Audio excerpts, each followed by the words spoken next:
ကျွန်တော်မနေ့က Metal Music အကြောင်းတင်လိုက်တော့ကျွန်တော်စိတ်ထဲမှာဘယ်သူမှစိတ်ဝင်စားလောက်ဘူးထင်တာဗျ။ဒါပေမဲ့ကျွန်တော်ထူးဆန်းစွာနဲ့ပဲကျွန်တော်နဲ့ရင်မချင်းနီးတဲ့ညီကိုတွေအများကြီးကိုကျွန်တော်ဗီဒီယိုမှာတွေ့လိုက်ရတယ်။ Metal Music ကိုတော်တော်စိတ်ဝင်စားတဲ့လူတွေအများကြီးရှိနေသေးတယ်ဆိုတော့သိလိုက်ရတယ်ဗျ။နောက်တစ်ခုကကျွန်တော်မနေ့ကဗီဒီယိုကအမြန်လုပ်လိုက်တာဖြစ်တဲ့ကြောင့်မလို့အဲ့ဒီထဲမှာ script တွေမှားနေတာမျိုးတွေကျွန်တော်ပြောတဲ့ထဲမှာမှားသွားရရှိတယ်ဗျ။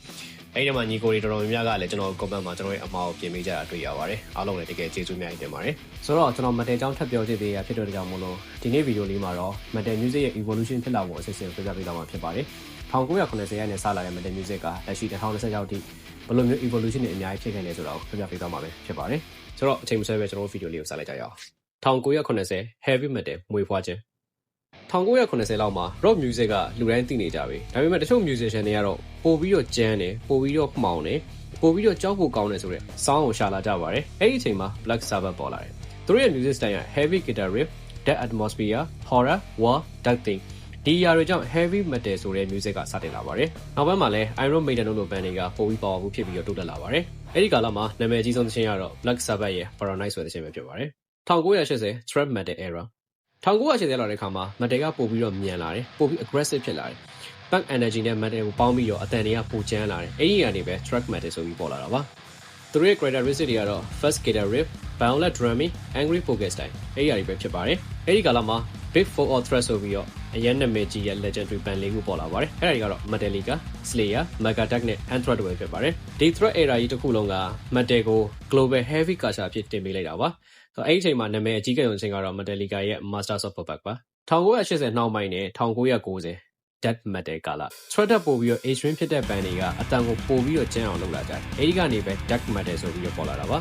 သူတို့ရဲ့ characteristic တွေက deep growing vocal ပြောချင်တာဗျာအဲ့လိုလူတယောက်ပုံမှန်သင်းဆိုနေတဲ့အတန်မဟုတ်တဲ့အတန်မျိုးတွေ blast beating drumming death violent horror thing technical guitar work ဒီ sound တွေကို metal ကလုံးဝ extreme level ထိကိုတင်သွားပါတယ်အဲ့ဒီအချိန်မှာ Chuck Schuldiner လို့ခေါ်တဲ့ band ကို father of death metal လို့တင်စားပြီးခေါ်ပေါ်လာကြပါတယ်ဟုတ်လဲဆိုတော့သူတို့ music က death metal ကိုကျန်တာတော့မဟုတ်ဘူးဒါပေမဲ့ technical blast meaningful extreme music ကိုတိစောက်ခဲ့ကြလို့ပါသူတို့ရဲ့နာမည်ကြီးဆုံးအချင်းဆိုရင်တော့ Symbolist ပါ1990အစပိုင်း Black Metal 1990အစပိုင်းမှာ Black Metal စပြီးတော့မွေးဖွားလာပါတယ် Norway Ghost Snow Dark Forest Empty Church အဲ့ဒီ atmosphere ကနေပြီးတော့ Black Metal ဆိုပြီးတော့ထွက်လာပါတယ်သူတို့ရဲ့ characteristic က raw protection shrinking void cold deeper atmosphere အဲ့ဒါတွေပဲဖြစ်ပါတယ်အဲ့ဒီအချိန်မှာနာမည်အကြီးဆုံး band တွေကတော့ Mayhem နဲ့ Death Throne ပါအဲ့ဒီကာလမှာအရန်နာမည်ကြီးခဲ့တဲ့အချိန်ကတော့ Mayhem ရဲ့ Freezing Moon ဆိုတဲ့အချိန်ပါ1990နဲ့2000ကာလကြားထဲမှာ New Metal ဆိုပြီးတော့ပေါ်လာပါတယ်။ Metal က mainstream culture တွေကိုပြန်ဝင်လာတယ်လို့ပြောလို့ရပါတယ်။ဒါပေမဲ့ style ကတော့ပြောင်းသွားတယ်။ New Metal ကဘာနဲ့တူရလဲဆိုရင်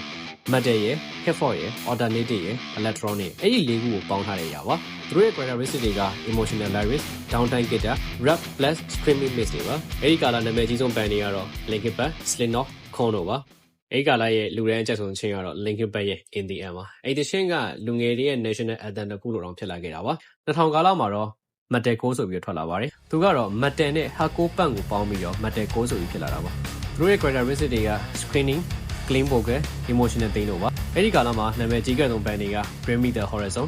Bullet for My Valentine ပါဆိုတော့နာမည်ကြီးဆုံးသချင်းဆိုရင်တော့ Bring Me the Horizon ရဲ့ Can You Feel My Heart ပါအဲ့ဒီကာလမှာ Metal ကို extreme level ထိရောက်အောင်တင်ခဲ့တာက grindcore ပါMetal ထဲမှာ grindcore ကလုံးဝ extreme မျိုးစားတစ်ခုဖြစ်လာတာပါသူတို့ရဲ့ characteristic က extremely short sound ultra fast drumming distorted screaming အဲ့ဒီကာလမှာနာမည်ကြီးဆုံးဘန်က Napalm Death ပါဆိုတော့သူ့ရဲ့သချင်းက You Are Suffer လို့ခေါ်တယ်ခင်ဗျားတို့ယုံမလားမသိဘူးအဲ့ဒီသချင်းက1 second ပဲရှိရဗျ2000ကာလမှာတော့ model punk ကမွေးဖွားလာတယ်အခုခေတ်မှာတော့ metal တွေက